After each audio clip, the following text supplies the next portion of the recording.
Welcome to the Dynasty Dummies podcast. I am Zach Reed. I am joined by JMic at JMic Check, and we are continuing the Dynasty Dummies 2024 rookie Hootenanny. We've done all 12. I say all 12. The first 12 wide receivers. We've done the first 12 running backs. We are now hitting the first four quarterbacks, the first four tight ends. Strike that, reverse it. We're going to start with tight ends and then get to the dessert.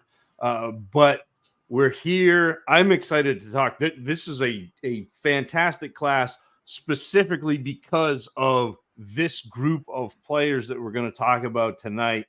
JMic, how you doing? I'm glad to see you. It's good to be here. Good to be with you, brother. Tech issues ideally behind us. Knock on all of the wood that we can, but just grateful to be able to kick it and continue our journey through this 2024 draft class. In this week, we are introduced to 4 tight ends, 4 quarterbacks. We've got 8 players that we'll be going through, Zach, and so we'll be zooming pretty quickly. I'll make sure to throw all the alley-oops I can and let you run ISO to be able to have a lot of fun talking through these guys. But this is kind of a bittersweet moment in our time regarding the Hootenanny. Feels like we're just getting started. Feels like we're just really hitting our stride and enjoying what we're doing. And here we are, already to the onesie positions, which means we've got some catch-alls. We're pretty confident we've got at least a couple catch-alls to dive into. And from then on, it'll be a couple weekends or a weekend or two until the NFL draft. So I'm excited. I'm pumped. How are you feeling about this whole journey?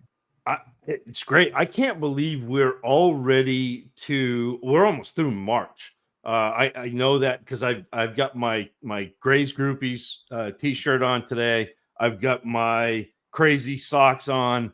We're representing World Down Syndrome Day. I saw today that Fantasy Cares made a donation to the Down Syndrome Foundation of Louisville.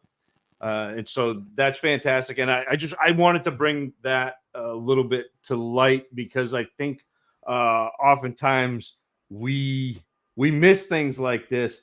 And so Grayson McDowell, my friend, my former student, Adam Libby, Chef Adam Libby. I don't know if you follow him on Twitter, follow him on Instagram, follow him. He's got 2.6 million followers on TikTok. Unreal. Like, he doesn't need my help. Like, I'm not pointing you to him for him. Like, I'm helping you out.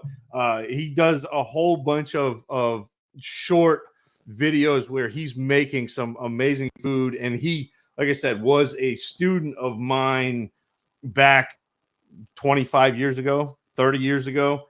And it was funny, he had this amazing knack for knowing when I was having a rough day, and he would invariably come up to me and say, "What's good, Mr. Reed?"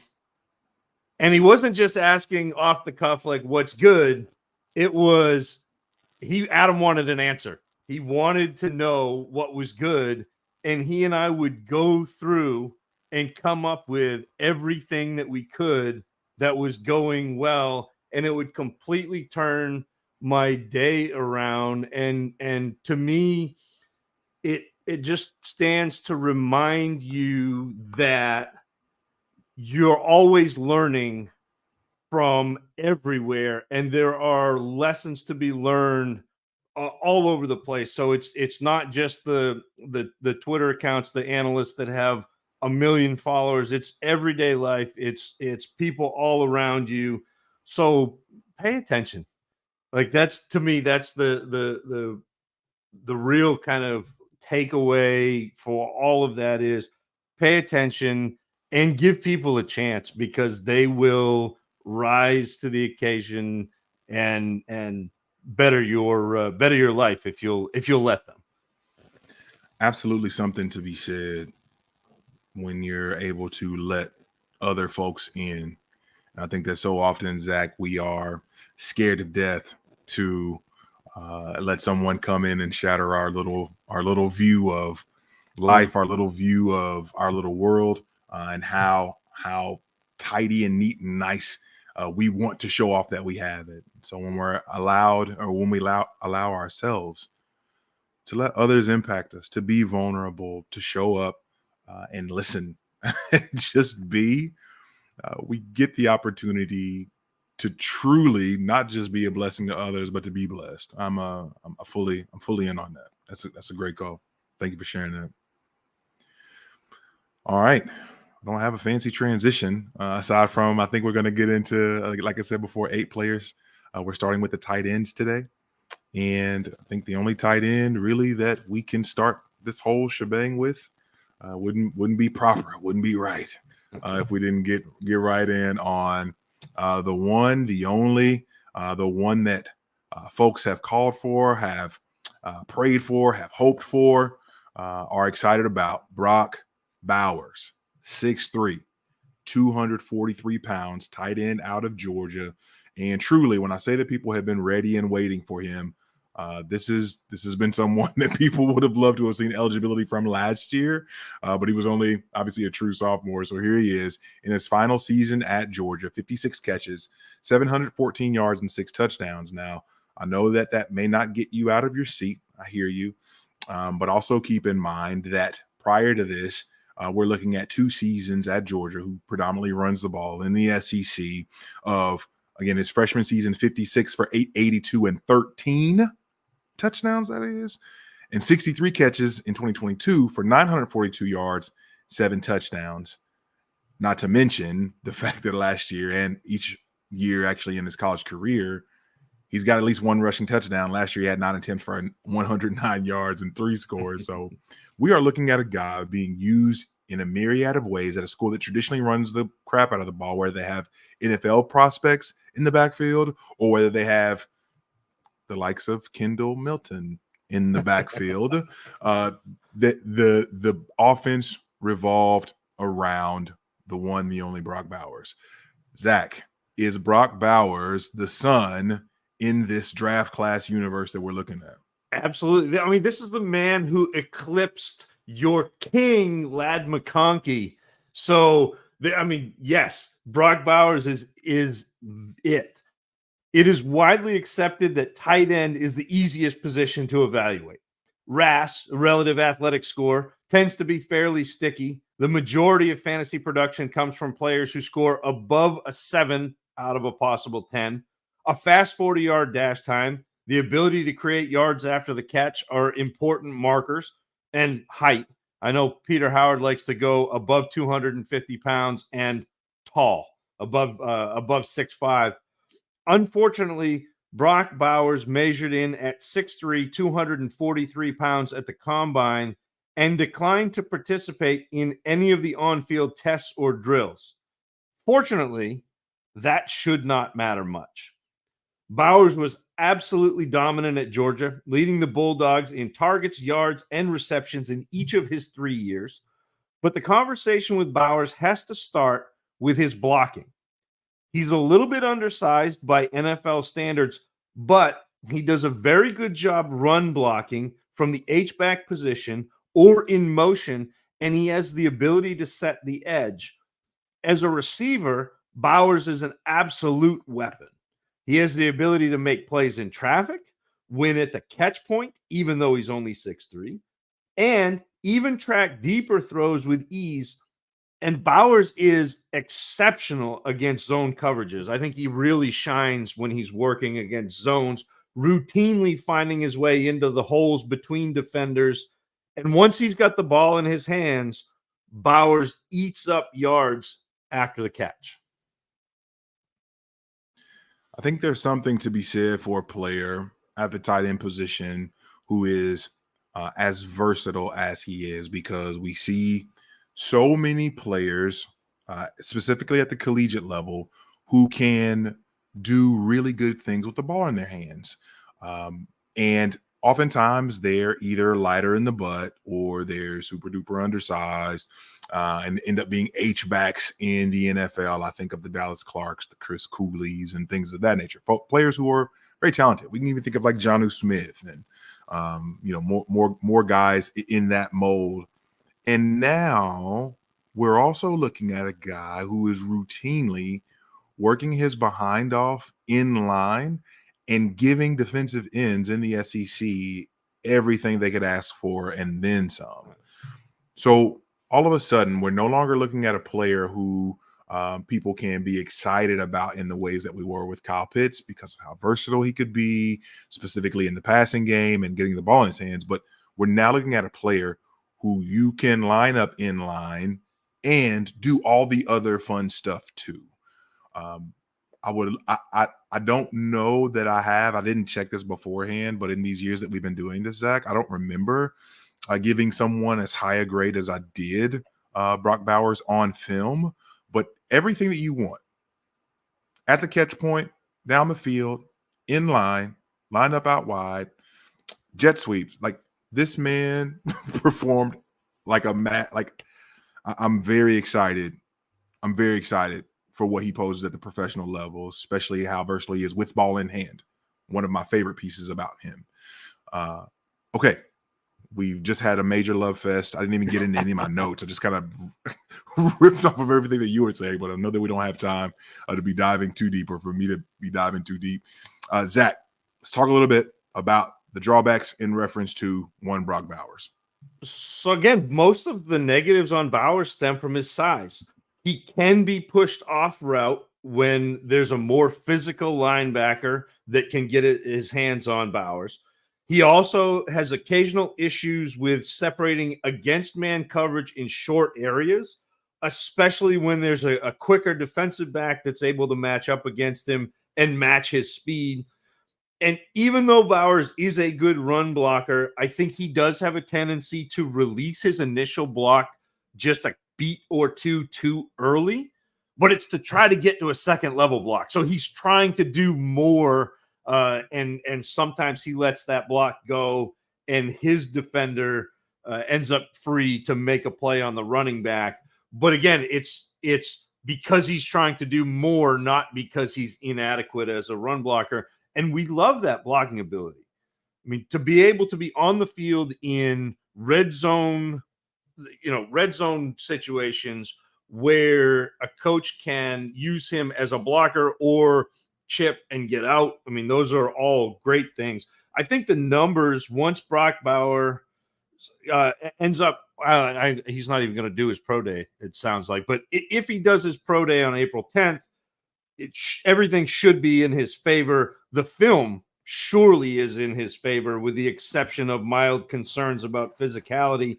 He probably enters the fantasy ranks inside the top 6 tight ends, and he should absolutely stay there. Like I see him as being, I mean, you can never say a guy's a lock because there are so many variables and so many things that can go wrong. But man, he is, and I can tell you this, he is the top tight end that I have graded since 2017. Yeah, I don't know how he would come into this draft class, or come into the NFL and not be top 5 tight end out the gate. Specifically in Dynasty, game that we're talking about, the game that we play. I mean, literally, just off the top of my head, we are thinking through the likes of, if you want to continue to have Kelsey as a king, I'm not mad at you. Go for it. Sam Laporta. I think we're still really hopeful for the likes of Mark Andrews. People are going to continue. We'll see about the TJ Hawkinson piece, but who am I missing that you wouldn't put him in front of? Yeah, I mean, you're at the Kittle Pitts range, and yeah. I don't forget about Pitts. I'm sorry, John Bosch. I know you're not listening to this, but if you were, didn't mean to forget about your boy. But yeah, it is. It's fascinating. It's really fascinating. All right, on to the next one. We can't talk Brock Bowers all day. Other players also need their shine. Other players being Jatavian Sanders out of Texas, the third banana, if you will, in a team that made the college football playoff, did a lot of really positive things. Jatavian Sanders measures in 6'4", 245 pounds at the NFL Combine. He was one that ran a 4.69 40. Don't hate that. Don't hate that at all.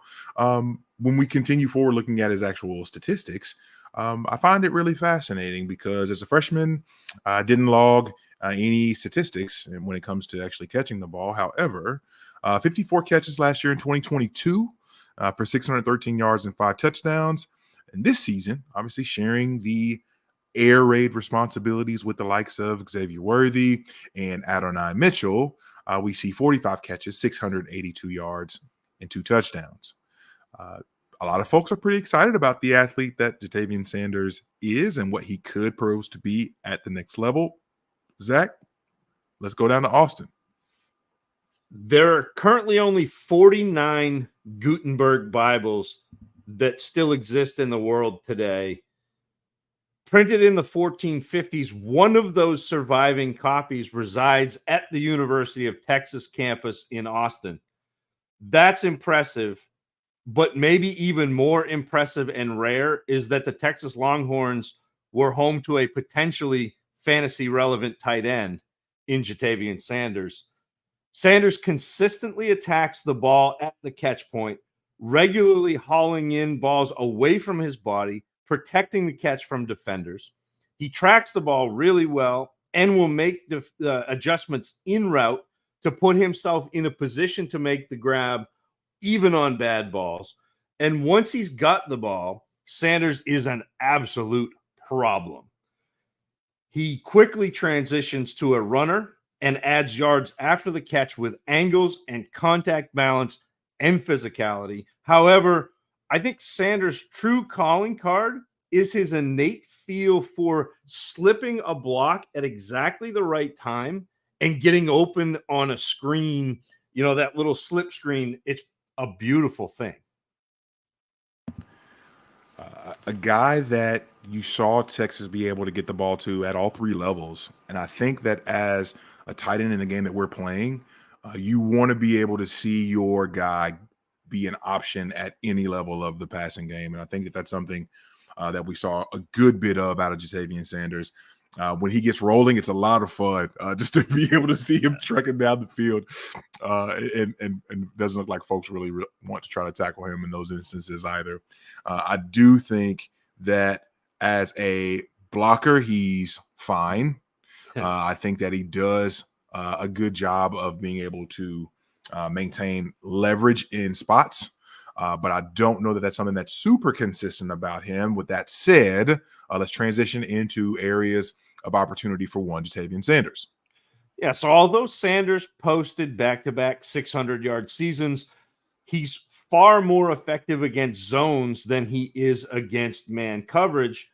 And I think this is due in part to the fact that he is not particularly sudden as an athlete.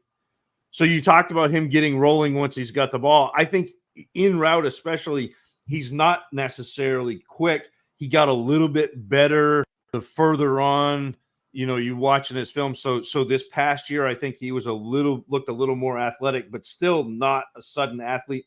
And I don't think Sanders possesses elite speed either that is needed to run away from defenders. While he's much better with the ball in hand, Sanders struggles with ball control and fumbling issues when he tries to tack on those extra yards after the catch. He gets a little bit careless, gets the ball out in one hand, trying to stiff arm, trying to make plays. It seems unfair for Ja'Tavion Sanders to come out in a class featuring Brock Bowers. Against that backdrop, Sanders seems fairly pedestrian. But I think within the overall context of the tight end landscape, Sanders actually feels like he fits in just fine. I don't think he's a top end producer, but he could find his way into being a reliable fantasy option with weekly touchdown potential and some yards after the catch to kind of bolster that floor. I think that's the hope, right? That he's able to, even if he's getting limited targets, that he's able to turn that into more. And his ability in terms of wiggle, it's not anything, and I definitely don't want to compare anybody to Brock Bowers for that matter, but just there's a stark difference between a guy who can get moving and get going and a guy who is making the absolute most of making people kind of look silly sometimes in space.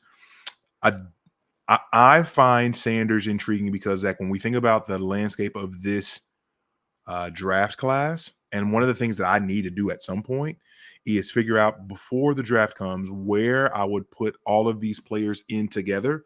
You usually do a really good job of not just having your rankings for position, but also taking the time to, okay, this, I have these 3 wide receivers, but then I'm putting in this running back, or I'm doing, how it would kind of lay out in a draft. And I haven't done that yet, but I'm really nervous that I probably won't end up with a lot of Sanders because of how excited I think other people are about him versus how excited I am about many of the wide receivers that we see in this class. So I think it'll be a really fun thing to parse through as we go. All right, on to the next third tight end on the evening. We are looking at Jaheim Bell. No, not that Jaheim from the 2000s R&B singer. We're not talking about him. We're talking about Jaheim Bell, tight end. Now, you probably thought, hey, we're talking South Carolina. Well, that's where it started. Then it ended up transferring over to Florida State. In this final season with Florida State, we are looking at 39 catches, 503 yards. Do I have that right, Zach? Is that right? Yeah, that looks 39 for 503 and 2 touchdowns. Now, again, one of those really weird pieces where we see him actually get playing time in all 3 of his years in South Carolina, but finds himself at Florida State. And when we look up, we're looking at a team that was comprised of transfers with Trey Benson doing what he did after transferring from the Ducks of Oregon, and now Jaheim Bell from South Carolina to Florida State. I remember watching a game with South Carolina playing Kentucky a couple years ago, and I was like, okay, this guy's doing a whole lot of goodness. I don't love this. But here we are, ready to be drafted. Jaheim Bell, what do you got, Zach? I despise comps. I hate them with every fiber of my being. I think that they are either lazy analysis or they're good, but they get run out to the nth degree by people expecting a completely mimeographed career. Jaheim Bell is a Swiss Army knife. He played linebacker in high school. He moved to tight end his first 2 years at South Carolina, filled in as a hybrid running back as a junior, and then moved back to tight end after transferring to Florida State. It's hard to imagine a more versatile tight end without invoking Charles Clay. And that's all I could think of when I was watching Jaheim Bell. It's not only positional versatility that makes Jaheim Bell stand out, though, but also his ability to seamlessly transition between H-back, inline, or split out wide without missing a beat. And when utilized as an inline blocker, I think Bell does a really good job pass blocking, but also decoying a pass block and slipping out into the open space after chipping a defender. Down the field, Bell is exceptional at getting inside leverage on defenders, especially on seam routes, giving his quarterback a place to throw the ball. And this was a huge factor in his nearly 13.5 yards per reception. And once he's got the ball, Jaheim Bell actually has an extra gear that he can find after the catch, and he will run away from everyone, which is an interesting piece for a player from the tight end position. Runs really well. I didn't even, and forgive me, Zach, as I was setting up Jaheim Bell, I didn't even talk through his measurements or what he did at the combine. Now we're looking at a guy who's 6'2", 241 measuring at the combine, but ran a 4.61. And so 35-inch vertical. We're looking at a guy who has plenty of explosion to be able to make it happen, even at the next level. And I really, really enjoy what he's able to do after the catch, from a standpoint of being able to take the ball, transition a runner, and really make the most of yardage, not necessarily by making any and everybody miss, but specifically with the intent of I'm going to get upfield and good things are going to happen because I'm fast and dynamic in that sense. I do think that he does a really good job, specifically in traffic, and it's the grounded traffic that I'm talking about. I think we talked about this with our wide receivers on the first go round, where we have the vertical fight, and then we also talk about the what you're doing in traffic on the ground. So what he's able to do at the catch point with his base allows him to be able to thrive in contested catch opportunities, even at his limited height for the position. I think there's a lot of real versatility that can be put into Jaheim Bell in terms of what he did at the collegiate level, I'm just really nervous what we're looking at when we talk about this type of player at the NFL level. Zach, let's talk Jaheim Bell drawbacks. Yeah, and unfortunately, it's not all going to be fly routes down the seam for Jaheim Bell.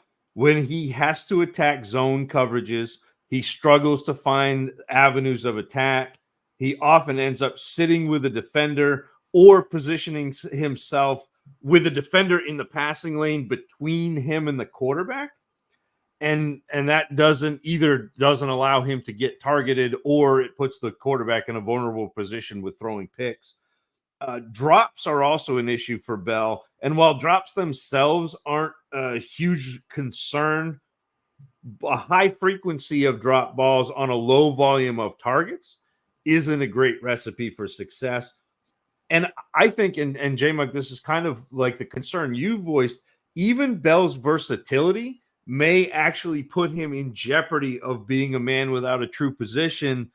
So much of what Bell did was really impressive. He had flashes of efficiency, flashes of effectiveness on deep ball, speed, post catch, and successfully playing on all facets of the tight end position. But his ability to move around formations and even move positions may put him at a disadvantage scoring fantasy points. He feels like a really good NFL player to have on your NFL team, but I don't think that necessarily makes him a high scoring one for your fantasy team. That's the scary thing, right? And so much of what we talk through, to clarify again for everyone, is film grades. One of the things that we don't always incorporate or talk through, Zach, you tend to do a really good job of this, but I don't always talk through, okay, this is what I have as their film grade, but what does it look like for this player to actually thrive at the next level? Because that matters so much for the game that we play. We don't have the entire picture, obviously, with the draft, but I look at his height, and I get really nervous because, Zach, I've got the tweet. I need to update it, just like you talk about we talk about the Zach Reed rule. I need to make sure that I go back in and I do my research regarding essentially what I would be calling the Brevin Jordan rule. And when I think through players who are measure below 6'4" and lower and give you a top 5 tight end fantasy season, the list is not long. Like, it is not long. I'll try to be able to bring it up at some point just to be able to share it as we go into the last player. But for as fun as he is long speed wise, I don't know that he has a lot of dynamism when it comes to shift or wiggle. Nor do I think that he's doing anything in line from a blocking standpoint that would put him in a position to thrive in that space. I think there's a good bit of stiffness, and he's also, I think, someone that I would categorize as a drifter. I know I talked about that with Adonai Mitchell, not necessarily coming back to the quarterback. And I think that there are a lot of things, small things that he does that does not help be a friend of the quarterback. And if you're not going to do a lot of those things and you don't have the other measurables, it's not looking great, I don't think. Yeah, pour one out for Irv Smith too. Please, yes. Our good friend Irv. He was just being blocked by all those NFL wide receivers. I'm sorry. I found the tweet. I want to get it out here. March 7th, 2021. And this was since 2012. Here's a group of tight ends listed below 6'4" with a top 5 position finish PPR. This was weeks 1 through 16. Vernon Davis in 2013. Absolute freak, right? Vernon Davis. Delanie Walker, actually 2015 through 2017. Jordan Reed in 2015. Evan Ingram, rookie year 2017. That's it. That's it.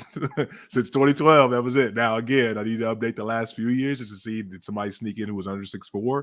Maybe they did, but you have to be really special, like really special, if you're not going to be that tall. And I know the game's changing, so it is what it is, but you got to be special. We think Brock Bowers is. Low-key, it's a Brock Bowers tweet. It's a Brock Bowers tweet. All right. Last tight end of the evening. Then we'll venture into quarterbacks. Please don't tell my friends what I'm about to say because I'm about to show love to an Ohio State Buckeye. Don't share this with anyone. Don't put this out there. This is between just you as a listener, Zach, and myself. We're talking Cade Stover, tight end out of Ohio State, 6'4", 247. And I've got some good things to say about Cade Stover, Zach.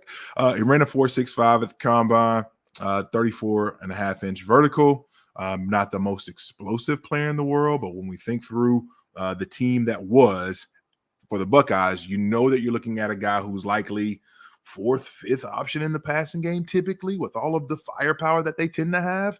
But he acquitted himself well over these last 2 years for the Buckeyes. In 2022, 36 catches for 406 yards and 5 scores. This past season in 2023, 41 catches, 576 yards, and 5 scores. Cade Stover, pretty good player, Zach. What do you got? Yeah, it's hard to stand out as a tight end when you go to the Ohio State, one of the schools on the short list for the title of wide receiver U, garnering targets when you have been on the field with at least 6 current or future NFL receivers. That's a tall order. The 6'4", 247-pound Stover did admirably.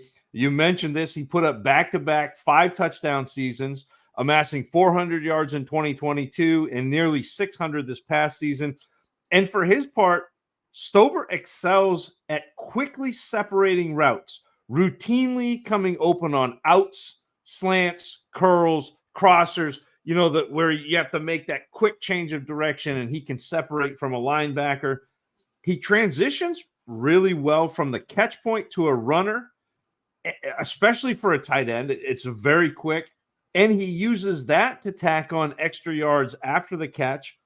As a run blocker, Stover not only makes the initial block, he is a player who stays on his block. He routinely pushes his defender downfield, sometimes down on the ground, will lay on that. Like, he is finishing blocks.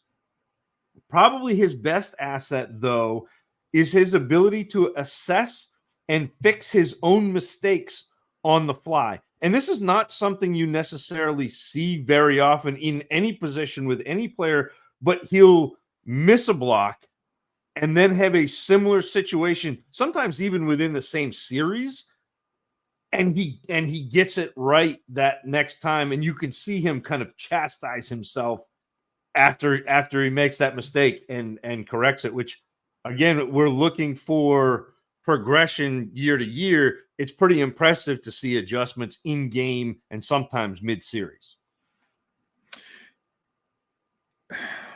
Look, Zach, I've got a lot of good things to say about Cade Stover. And I think one of the things, and probably his specific calling card that I think can bode well for him at the next level is his ability to catch the ball outside of his frame. I think that's the kind of thing where if you're not getting a bunch of targets or if you're not the guy, you maximize your value for an offense. And so his ability to do that, along with the toughness that he provides on a down-to-down basis, when he's got the ball in hand, finishing runs, being a solid blocker like you've already highlighted, I think Cade Stover was underutilized at Ohio State, and obviously that almost feels blasphemous with as many amazing wide receivers as they have. But in this last season with Carson Beck, or excuse me, it was Kyle McCord, Kyle McCord, even with all of his misfires, Cade Stover was consistently a reliable option game in and game out. Kyle McCord, golly, why am I thinking so much about Kyle McCord? He transferred to Syracuse, whatever. He made life really hard for Marvin Harrison, by the way. I didn't highlight that during our wide receiver week. But Cade Stover is someone I'm excited about. And it's not in the standpoint of, again, drafting in front of a bunch of the wide receivers, but I'm going to really be keyed into what the NFL says about him, because he's someone that I think that I'm okay kind of scooching up just to be able to stash away for a while. As one of our friends in the space says, put him in the tight end garden. I see you, Aardvark. Put him in the tight end garden. Let him Let him cultivate. Let him ruminate. Let's figure it out. We've talked enough Cade Stover, Zach. Let's get to the drawbacks, and I'll hurry up and stop my love fest here for Cade.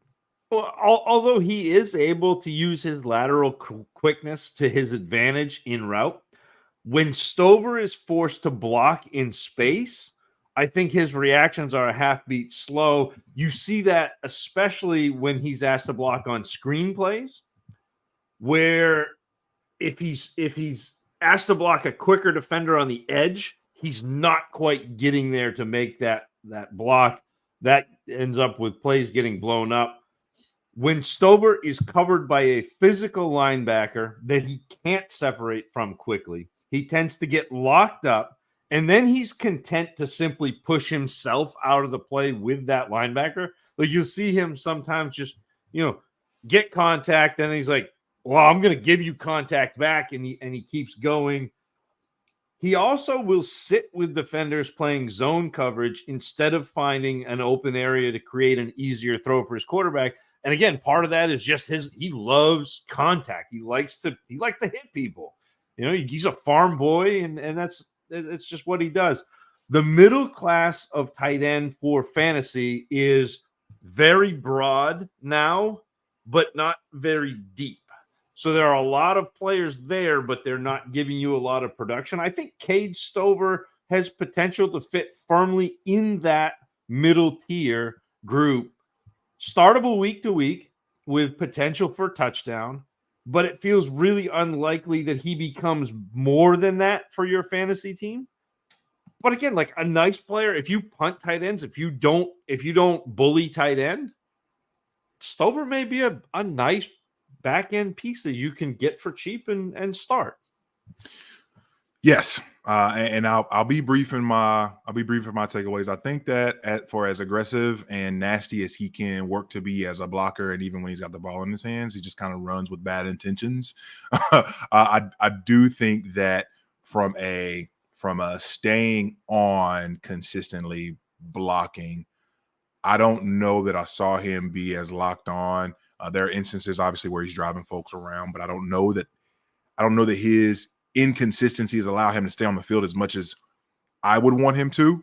But with his inconsistencies and being able to hold blocks consistently, we'll see. That's something that obviously would keep him on the field to be able to do more things. And I don't know that he has that in him. But I'm hopeful. Zach, I think we're at the time that everybody wants to have. And actually, we'll just go ahead and put the tight ends to bed. You'll give us your film grade rankings here, and then we can get over to, I think, what everybody really wants to hear about is quarterbacks. Yeah, so pretty easy. Bowers at the top. A very big, probably like 3 or 4 gaps to Jatavian Sanders at 2.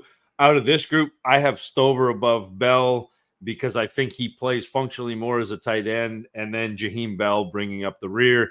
Fun player, but fun size player too. Yeah, I had the same order, and I wasn't sure if you would end up having Bell ahead of Stover, but I definitely wasn't gonna come on here and try to fight for a buck. I don't need that in my life. But yeah, absolutely. Bowers, class of his own. Confident. Yeah, we're really excited, obviously. Jatavian Sanders. Then next up, I have the likes of Cade Stover, which I only had them 1.5 points apart in terms of film grade wise, which I found I was shocked to see that. And then last and least today, Jaheim Bell. All right, man. We've dilly-dallied enough. We need to get to the real meat and potatoes of this shindig tonight. Hootenanny goes up a notch. We're talking quarterbacks. You know who we're talking about today. We've got the top 4 guys on everybody's lists, and I think that we're going to have a really good time discussing them. Zach, I'm ready. I'm so ready for this. All right, let's just get to it. I'm not going to mess around. We've got Caleb Williams. Obviously started his career at Oklahoma, backing up the likes of Spencer Rattler. Spencer Rattler kind of was a knucklehead, a little injury stuff, all sorts of stuff going on. Caleb Williams comes in, saves the day. We see him do great things again in that Kansas game. Shout out to my boy Robbie Jeffries. He comes in against Kansas, does really awesome things to be able to help push the Sooners forward and doesn't look back. Then transfers obviously to USC with his main man, his main squeeze of a coach, and continues to light the world on fire, wins a Heisman Trophy. I feel like we all really know the story of Caleb Williams, 6'1", 214 in terms of how we measured at the combine. But I think the real fun gets into when we're talking through his performance at the collegiate level. At Oklahoma, we saw 1,912 yards as a freshman. Again, this is in basically mop-up and spot duty for that year for the Sooners. 21 touchdowns, 4 picks. First year at USC, 500 attempts, 4,537 yards, 42 touchdowns, 5 interceptions, 1 Heisman Trophy. This past season, everyone was ready for Caleb Williams to come out and show his mettle, maybe run it back for a Heisman. Didn't quite work out that way. They threw the ball quite a bit less. He only throws for 3,633 yards. USC doesn't thrive as previously, but still 30 touchdowns, only 5 interceptions. Still 5 interceptions in the last couple of seasons. Caleb Williams, as good as they come, as excited as people I think have been for a prospect since, I don't know, maybe Trevor, maybe Andrew. I don't know. I guess we'll see. Zach, what we got for Caleb Williams tonight? It's wild that he's only had 14 picks in 3 years. Like, that's impressive. But Yes. I think there's this really strange phenomenon within the draft community and even the greater kind of NFL zeitgeist where the feeling shifts like the wind in front of a storm. If a player has been good for long enough, people start to look for ways to tear them down, to push out the old, to raise up a newer, fresher, often inferior player, whether it's boredom, a slight dip in his 2023 production, the fact that he paints his fingernails, or his unwillingness to play the draft game by the old rules. Caleb Williams is the latest victim of that seismic shift. Caleb Williams is good, like full stop. He is mobile, he is accurate, intelligent, and flat out talented. One of the most notable pieces of his game is his ability to get the ball out quickly, but without hurrying. He is decisive without rushing his throws. Williams can account for the interior pressure with his own mobility, either moving the pocket and resetting his feet, or by making plays off platform on the move.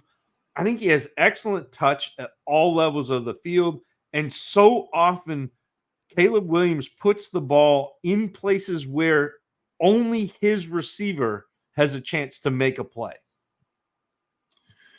Over and over again. I think that we're looking at a player when we're talking about Caleb Williams, absolute star of the show. And I'll be brief.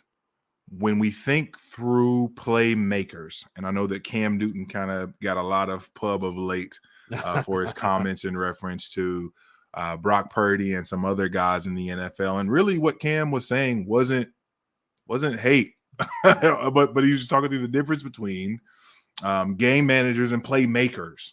And I do think that when we look at Caleb Williams, not just the fact that he's a playmaker, but like he is looking for big wins often.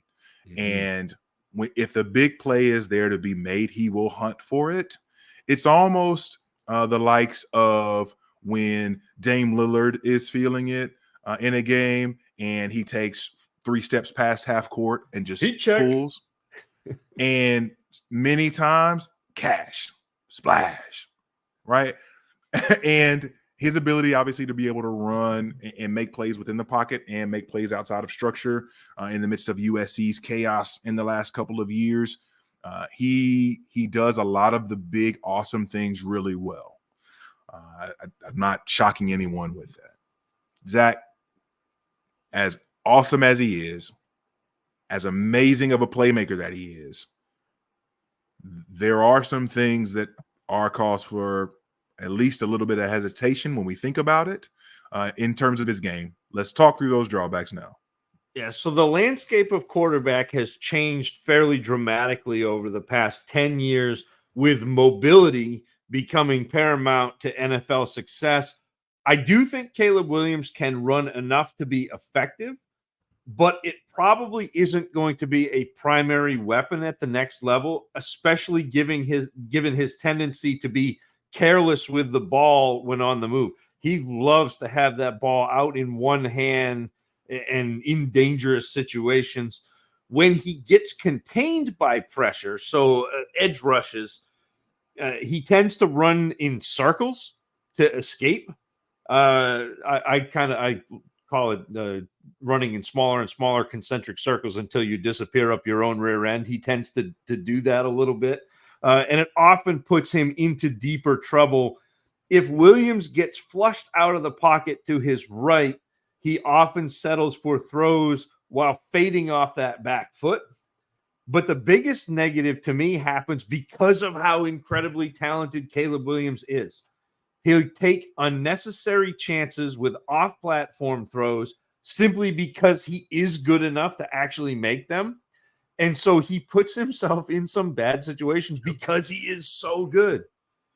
Caleb Williams has been the crown jewel of the 2024 class for so long that people are looking for any excuse to knock him down in the rankings. But the reality of the situation is that he is an incredibly strong prospect with the skills to succeed both in the NFL and for fantasy football. There's no such thing as a surefire hit in this game, but don't let boredom take you too far from Caleb Williams. Man, that is incredibly well said, Zach. And I feel like when I think through drawbacks, I think, hey, Alexa, play Happy by Pharrell, because I think about his feet. And he has very, very happy feet. And that can sometimes be in a clean pocket when he senses pressure, because I think that specifically in this past season at USC, he had to do and be everything. And even in the instances where he didn't have pressure, and he ran plenty because he had to, they needed him to. There were just also times where he was taking off for the sake of taking off. And again, looking for the YOLO balls. I will not be hating on him any further when we're thinking about his play, because you're looking at a guy who's making throws at all levels of the field, very strong. I don't know that his anticipatory skills or throws are to the likes of even a Brock Purdy, who I think throws with great anticipation. But I do think that he does a really good job of being able to say, okay, I trust that you're going to be where you're supposed to be. And oftentimes he's doing that by creating more time for folks to be able to do that. So again, with what he's going to be walking into in Chicago, I think people can be super excited for really being set up for success, ideally. And I guess we'll see what that looks like. All right, Caleb Williams down, 3 quarterbacks to go. Let's head to North Kakalaki. Let's talk a little bit of Drizzy Drake Maye. Measured in at the combine, 6'4", 223 pounds. And when we're looking at the likes of Drake Maye, we saw his performance do really awesome things over these last 2 years. Last season, on 517 attempts in that Phil Longo offense, he throws for 4,300 yards, 38 touchdowns, 7 picks. In this last season in North Carolina, switching of the offensive coordinator, still throws for 3,600 yards, 24 touchdowns, and 9 interceptions. So we're looking at 16 interceptions over the last 2 years. People are really excited about Drake Maye, how big he is, how physical he can be, specifically getting on the move. What do we see in Drake Maye that we really like, Zach? If hypothetically there was a secret lab in an underground bunker where a nefarious doctor was creating high-level NFL draft picks, it would be easy to believe that Drake Maye was created there. He looks every bit of 6'4" and 224 pounds. He has the big arm to match. The entrance to the bunker is actually carved into the side of an active volcano, hypothetically. But it's not just that Drake Maye looks like a top-tier quarterback. He plays like one, too. He has an absolute howitzer for an arm and the ability to put the ball on his receivers at all levels of the field. I think he's very good with a clean pocket, but he doesn't necessarily need that to be successful. Maye will stand in, face down pressure, and get the ball out to his receivers over the top of that pressure. He's also very good at moving the pocket to avoid pressure and is very comfortable throwing on the move off platform. An interesting facet of Maye's success is his ability to weaponize his pump fake. And I think he uses that pump fake to hold the defender where he wants him when the defender is in coverage. And he also will use it to freeze a defender in pursuit while Drake Maye scrambles. He leverages that pump fake like I used to on Madden. Like, you try, come on, bite, and then let it go. Really enjoy what he's able to do at all levels of the field in terms of the velocities that he's able to throw with. And it was really fun, again, to be able to see him get a dynamic player like Devontae Walker this past year. While Devontae was often running wind sprints out there at times. Again, those times where they were able to connect specifically deep on posts, goes, things of that nature. I really like what he's able to do specifically in the deeper portions of the field when he's pushing the ball. And probably him more so than anyone else in the class. And I think there's another guy that we'll talk about that maybe rivals him.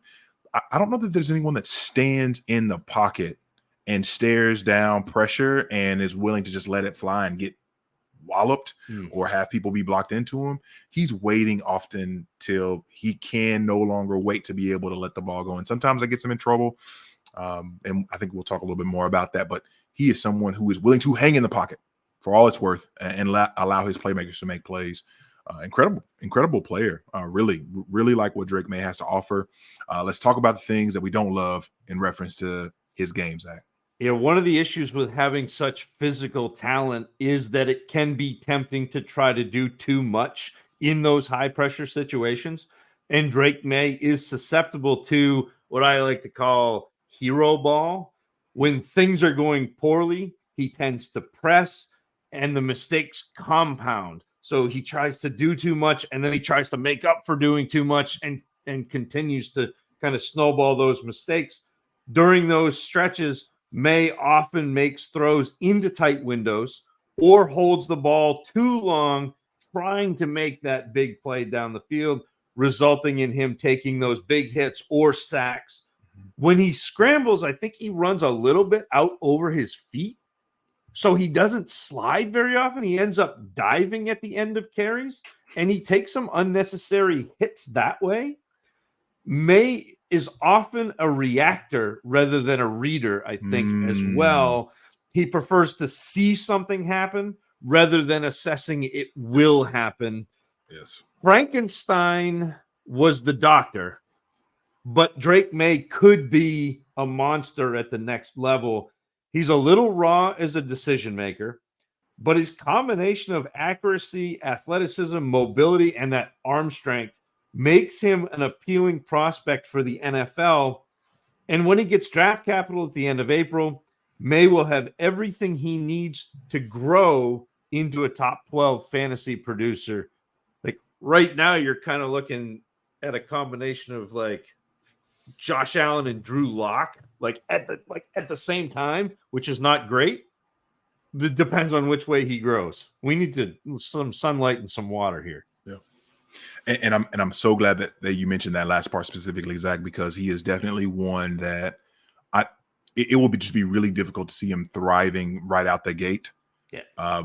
Because of the things, because of the deficiencies that he has. Not that you can't be hopeful for him, but if we look at kind of what Phil Longo was asking him to do last year when they had the speed of the offense and they want to be able to get a lot of plays, they want to be able to push tempo and things of that nature. He was able to just kind of let it fly consistently. And this year, I feel like that was reined in a little bit. But when we think about his, and as I said before, holding onto the ball and oftentimes too long, there's just erratic throws in those senses specifically. But you also see him just having misfires with a clean pocket, just flat out missing, specifically in the intermediate areas. And so it's one of those things where, okay, I understand you're probably in the vein of, and I feel like we bring this guy up all the time, Zach, the Dak Prescotts of the world, who they need to see it to be able to make the throw, right?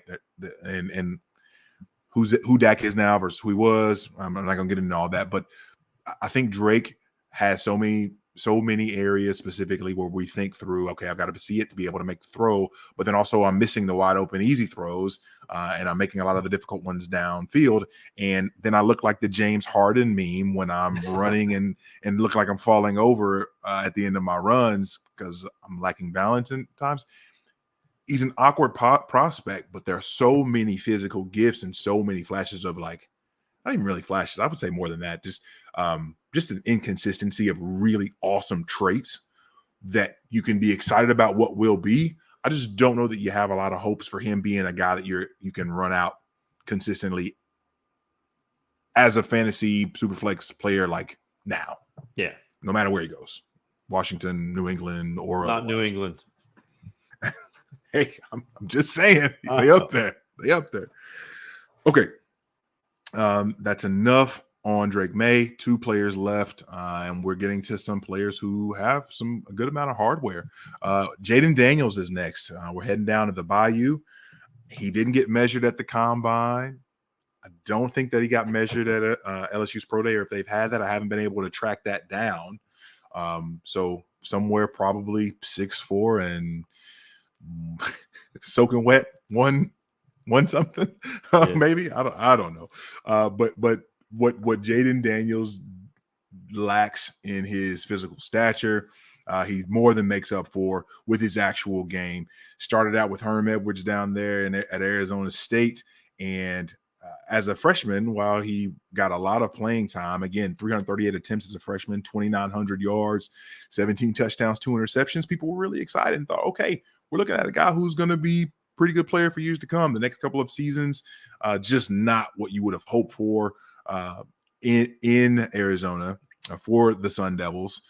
So then he transfers to LSU when Brian Kelly's there, and Brian Kelly polishes off an incredible diamond of a player that is Jayden Daniels. In 2022, we're looking at 388 attempts, 2,900 yards on 68% completion percentage, 17 touchdowns, 3 interceptions. Like, okay, that's getting back to what we hoped for. Fast forward, 2023, and his Heisman winning season, 327 attempts, 3,812 yards. That's 72% completion percentage, Zach. Yeah. 40 passing touchdowns, 4 interceptions. I'm sorry, what? And to boot, again, in these last 2 seasons at LSU, you're looking at a guy who ran for over 1,900 yards on the ground. This past season, 1,100 yards on the ground, 10 touchdowns. Zach, Jayden Daniels is producing fantasy goodness. What do we got here? Up, up, down, down, left, right, BA, start. The original Konami code was put into the Nintendo game Gradius by developer Kazuhisa Hashimoto, whose game was so difficult to complete that he himself had to leave a cheat code to completely power up his ship to finish the game. And he simply forgot to remove that cheat code before the game's release and unwittingly gave us, via Rich Rebar, the most brilliant description of rushing upside in fantasy football history. Enter Jayden Daniels, the next Konami code quarterback. And we can't start the conversation about Daniels without acknowledging his ability to run the ball. He's probably the best rushing quarterback since 2018.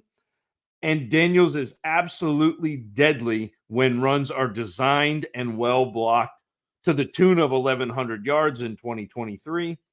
But Jayden Daniels can beat teams with his arms, as well as his legs. When he has a clean pocket, the ball comes out quickly and with enough accuracy to allow his receivers to add yards after the catch. Daniels will vary his velocity depending on the situation, but he absolutely has enough of a fastball to make tight window throws and deep shots.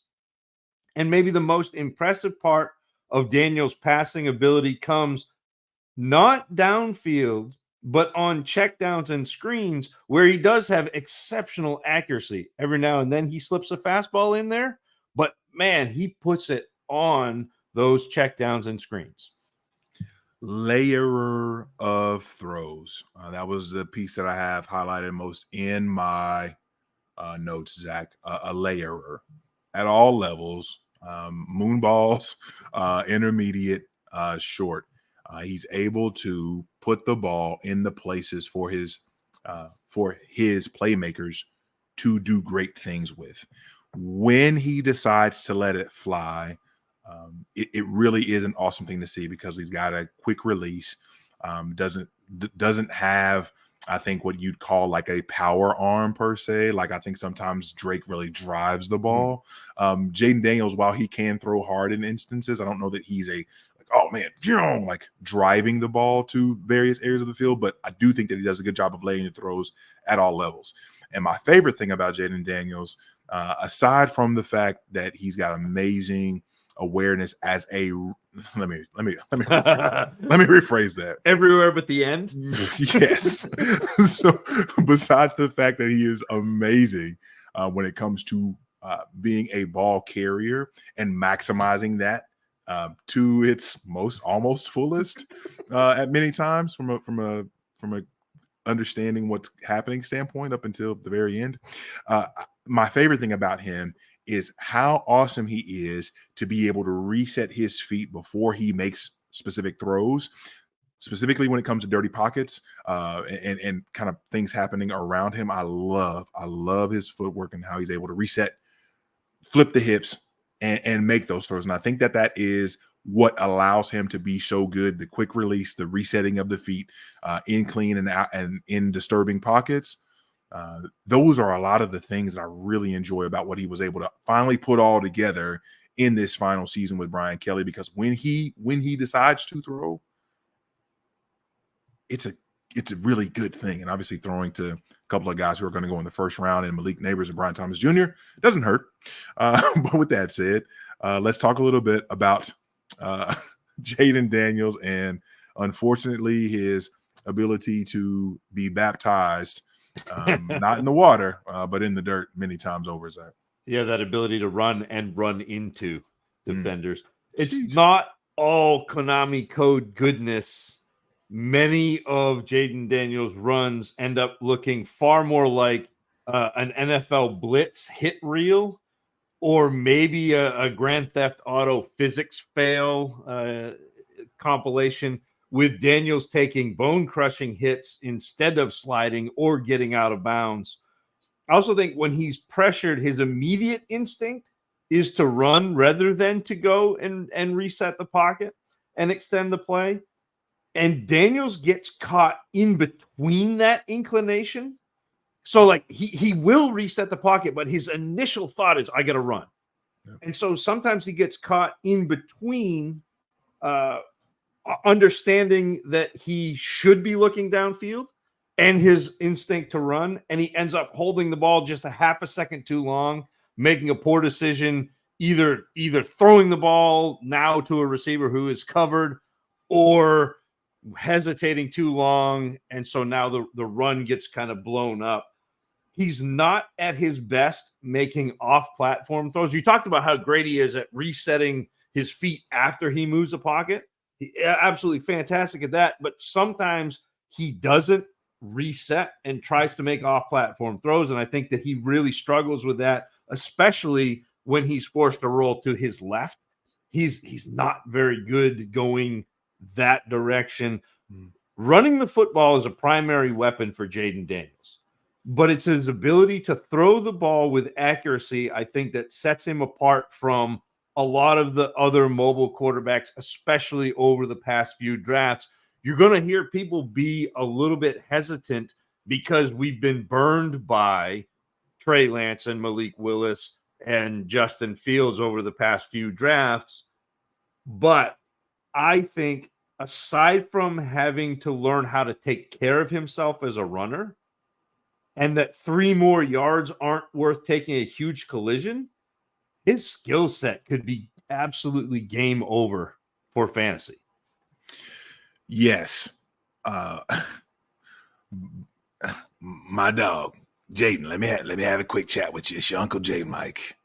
Look, man, I'm gonna need you. I'm gonna need you to stop getting destroyed at the end of these runs, big dog. I'm gonna need you to figure that out. Cause man, Zach, it's blooper worthy stuff of him when he finishes a run. Quotes. It's silly. How many clips did I send you in the DM when I was watching Jayden? And I'm just like, or not even watching Daniels, but watching Neighbors and watching Brian Thomas, and all of a sudden here's Jayden Daniels getting blown up. We gotta get him like an earpiece and like a red panic button with Schwarzenegger going, get down. Yes, that is. Yeah. No one would benefit more than the loved ones of Jayden Daniels in terms of watching him. If he's able to have with his frame, if he's able to start to really understand and master the mechanics of not getting destroyed at the NFL level when he takes off to run, because people will bring up Lamar Jackson, which I don't love when people bring up Lamar Jackson, because Lamar is so different he's such a different threat, and I don't think that it's fair to Jayden. But when people bring that up, like Lamar doesn't get destroyed. Like you don't see him taking large hits, and Lamar's not big, so Lamar understands that. So if Jayden can figure that piece of it out, and I think that so many, at least what I saw of his misfires, were the ones that were deeper down the field, like on deep throws. So clean, you can have a clean pocket or be in the trash, but oftentimes missing deep when you have Brian Thomas streaking, Malik Neighbors streaking. There's way too many times where I was like, man, like I've seen you make that throw. Where is that this time? You're overthrowing, or you're coming up 5 yards short. Like what?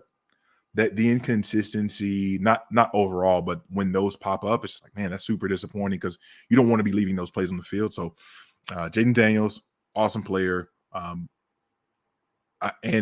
love that you brought that piece of him when he was rolling to his left, because I do think that on rollouts, like specifically plays where he's like we've called a rollout, pretty clean. You can see that, okay, you've practiced those things, but when it comes to the scramble drill or out of structure pieces, I don't know that those are the most fun to watch him, because I don't know that the success is as much as you'd like to see, even though, again, 72% completion percentage in his final season on that many throws, and obviously as many touchdowns as he had. Just incredible stuff.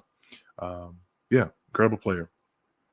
Continuing the theme of incredible players with hardware, we're moving on to one J.J. McCarthy, 6'2.5", 219 pounds, which I think that a lot of people were actually excited about the fact that he measured that large, because they were kind of nervous that he might be smaller in frame, but pretty good frame there, 6'2.5", 219, and a player that people have varying degrees of feelings on. But before we get into any of those things, we know that in 2021, I think that it was him and Cade McNamara, who I think previously were, I don't know if they were sharing time, but I know that he would get some time, and I'm pretty sure Cade McNamara would as well. And then last year, we saw him really step up to be the guy on 322 attempts, 2,700 yards, 22 touchdowns, and 5 picks, throwing for 64% completion percentage.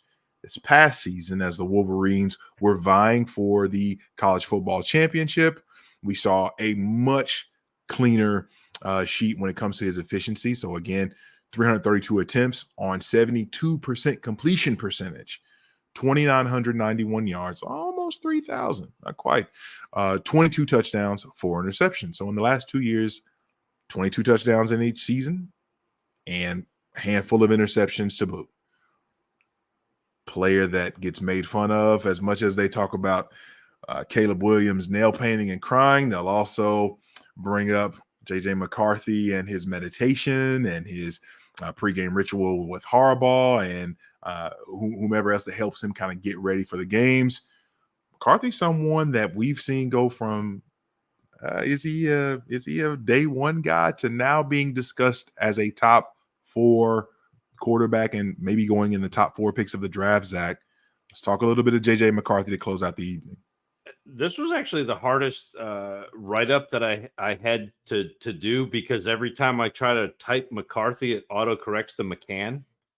I don't know why, but it I mean, does. what's up with that? That's weird. The law of supply and demand, simply put, is the idea that if the supply of goods or services outpaces the demand, the price will fall. And if the demand outstrips the supply, prices rise.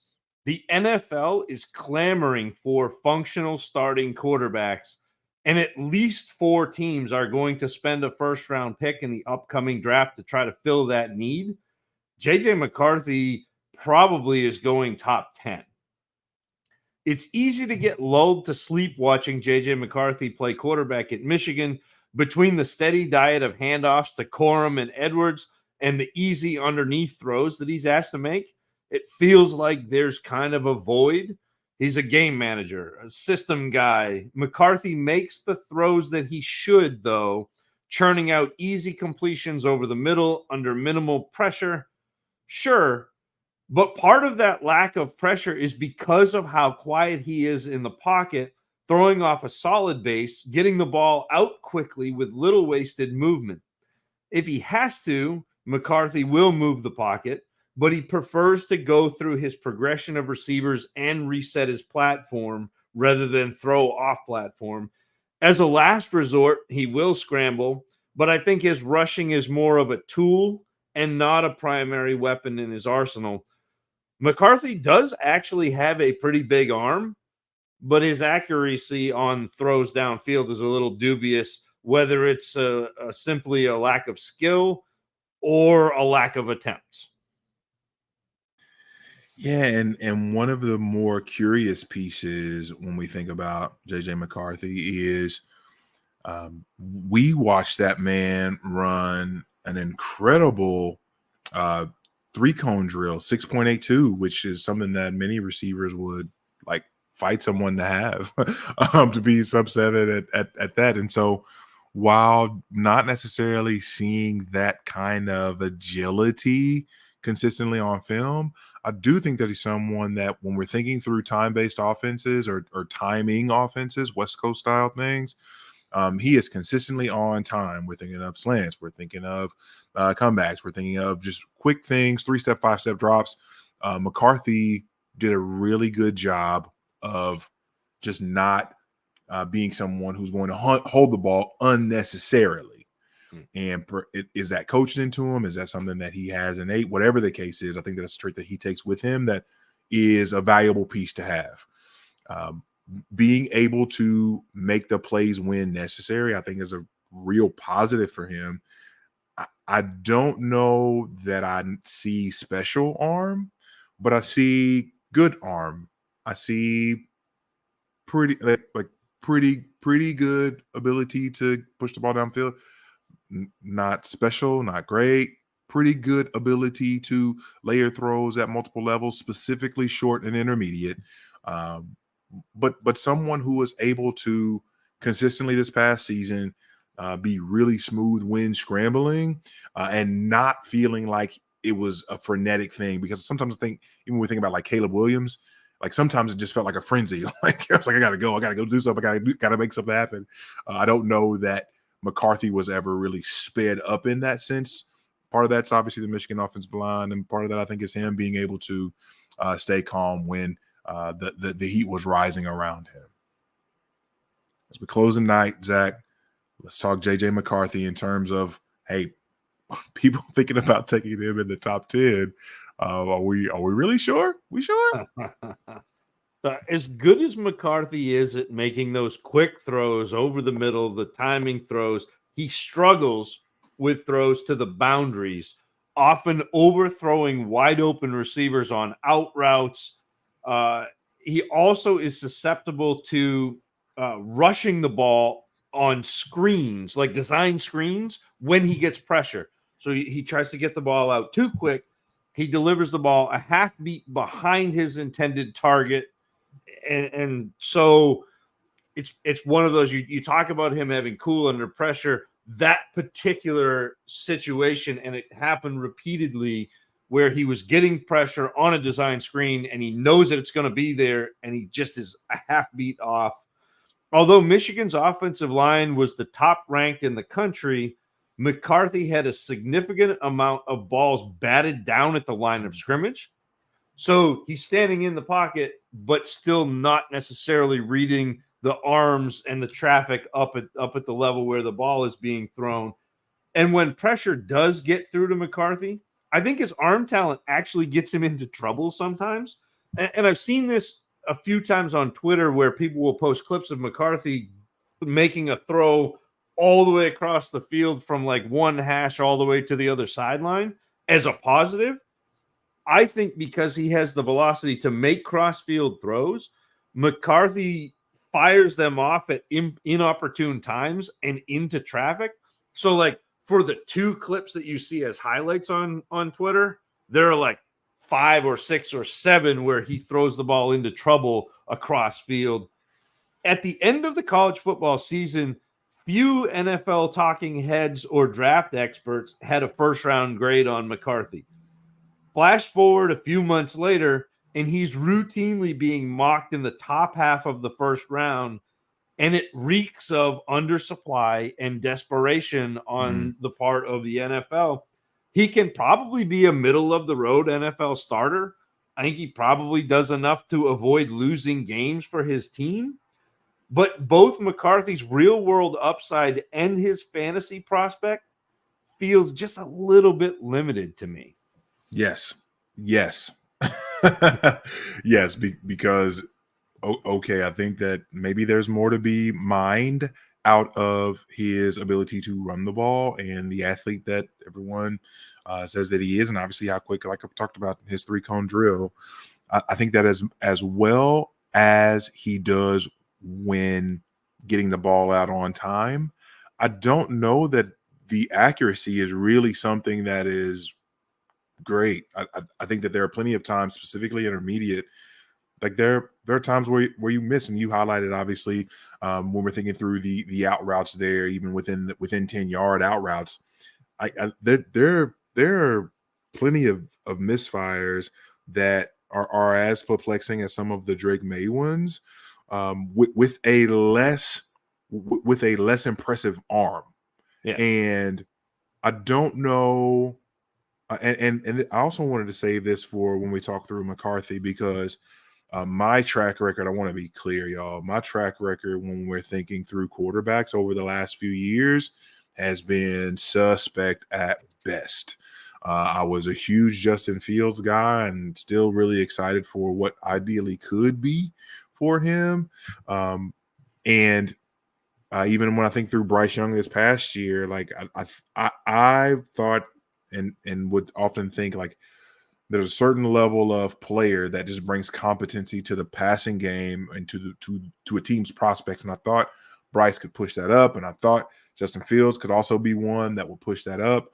And both of those are big swing and misses for me. And even I know I was excited about the likes of what Trey Lance could be. So, and again, huge swing and miss there too. So I say all that to say this. I've tried really hard to just watch as much as I can with as open mind as I can when it comes to players in general. But this is the thing that I think has really humbled me regarding the quarterback position. When guys, when your first option or first and second options are not available, like really understanding what you're able to do and what solutions that you have to be able to solve for those things matter a great deal. And when I think through JJ McCarthy, I don't see someone who is quickly processing often. I don't see him as being someone who's offering solutions when the play breaks down. Can he? Yes. Are there flashes of it? Yes. Is that consistent in his game? No, I don't think so. And so I think that there are some things that you can probably be happy about with JJ McCarthy and some things to be hopeful for. But if there's any shot at him being able to start in year one, I would be scared to death. I would be really nervous about that. Yeah, he's the the kid in class, you hand out the test and he flies through those multiple choice. Yeah. And then he turns the page and you have the essay portion. Yeah. And you're just like, I'm done. Yeah. Yeah. Like, cool. I'm glad you can throw it on time, but I also need it to be accurate. And I need you to get it there, and I need you to be accurate. And I need all of those things, not just a couple of those, or even one of those, 1.5 of those. Yeah, I definitely want to see him succeed. I want to see all these guys succeed. I have a hard time. And again, we don't know about the mental makeup piece of it, the intangibles, all the things that we can't see. But when we think through what he put down on film, those are just some of my thoughts. And who am I? I'm a dummy. That's all I am. Zach, let's go ahead and close the book on a rather extended cut of the Hootenanny today. Let's finish up with quarterback film grades. How does it shake out for you? So this is with a caveat. This is where sometimes film grades get broken. This is the Christian Watson corollary, where a couple years ago, Christian Watson did a couple things so well that he scored highly in my draft grade, even though looking at him, maybe he shouldn't have been there. But I have Jayden Daniels 0.5 point ahead of Caleb Williams with a grade. Woo. And most of that is just because of his mobility, his ability to run the ball, his ability to create plays with his legs was a 9.5 out of 10. And so you have that, and that skews an entire profile. Not to say that he's bad, and not to say that you don't want Jayden Daniels for fantasy, because I think you do for exactly that reason. Mm-hmm. And I don't think there are the concerns with him throwing the ball that there have been with a bunch of the previous prospects who were the running quarterbacks. I think he's an accurate quarterback, and it has a weapon in his legs. Caleb Williams is 2, and those two are a clear tier to me. I'm very happy drafting either of those players. Drake Maye is my 3 down, just kind of a notch down from where they are. Again, we talked about him being a little bit of a developmental guy, but having the pieces to be able to develop. And then JJ McCarthy bringing up the rear of these 4. Man, when you're looking at a guy and you're hoping he's Kirk Cousins, like I feel like that's not where I want to start off with my first round pick. Kirk Cousins with legs, maybe. Yeah. I don't know. You like that? You like that? I am. My film grades, how I have it broken down.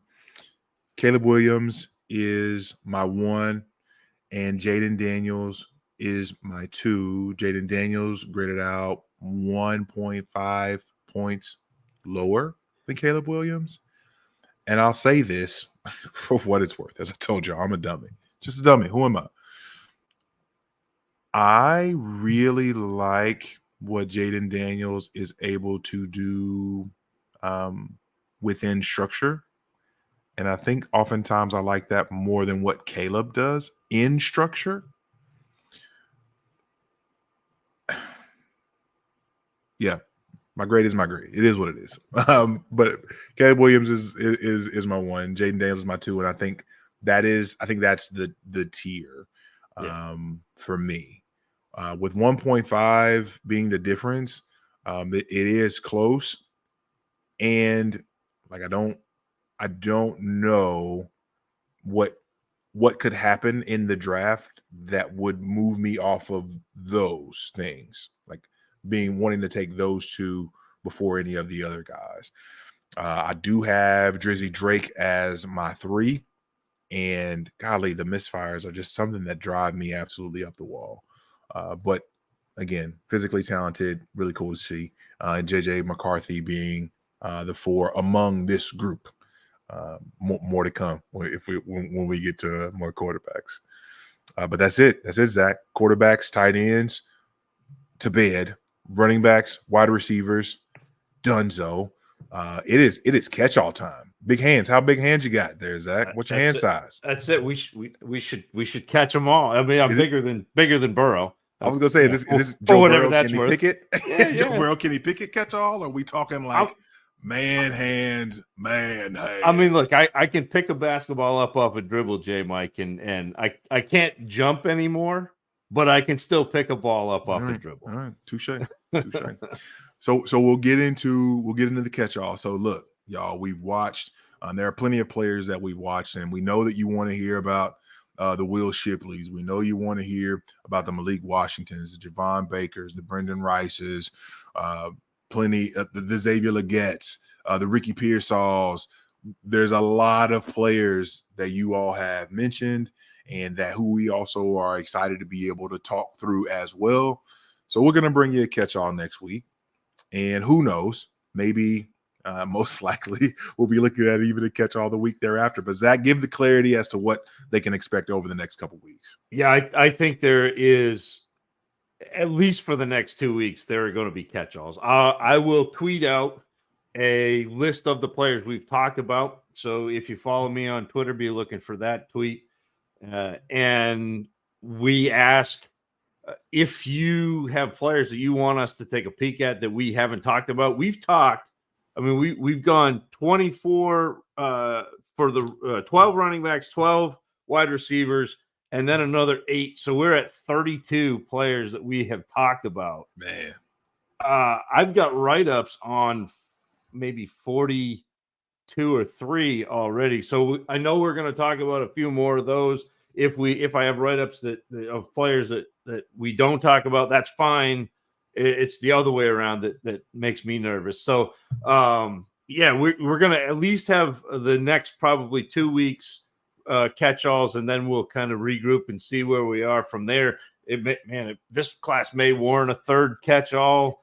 I don't know. It depends on the interest from you in the chat and you in podcast listening land, but we'll be here for as long as you want us to be here and talking about as many of these guys as we can. We probably won't get to everybody in this class, but we will do you a solid. We'll do as much as we can until we get to a point where we got to talk about something else. We got to talk about the draft. We got to talk about the fantasy implications of all these players that we talked about. So this is I love the Hootenanny time of year. I love chopping it up with you. I love getting eyes on fresh players.